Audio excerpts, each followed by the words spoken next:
എല്ലാരും കൂടി എങ്ങോട്ടാ? ഞങ്ങൾ കാശി ഗംഗാസ്ഥാനത്തിന് പോവുക. ആ എന്നാ ഈ വടിയും കൂടി ഗംഗയിൽ മുക്കി കൊണ്ടുവരുന്നു. ആ അതിനെന്താ വിരോധം?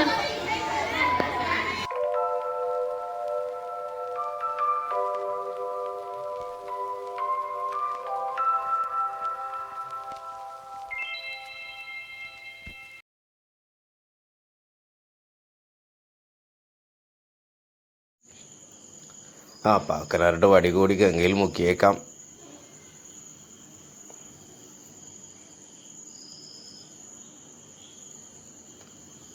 അയ്യോ, പാക്കനാരുടെ വടി പോയല്ലോ. ഇനി എന്തു ചെയ്യും നമ്മളെല്ലാവരും? പരമാർത്ഥം അങ്ങ് പറഞ്ഞേക്കാം, അല്ലാതെ എന്താ.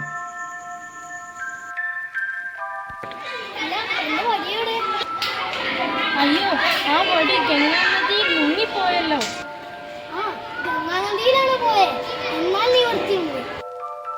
ഇതെന്റെ വീടിനടുത്തുള്ള കുളമാണ്.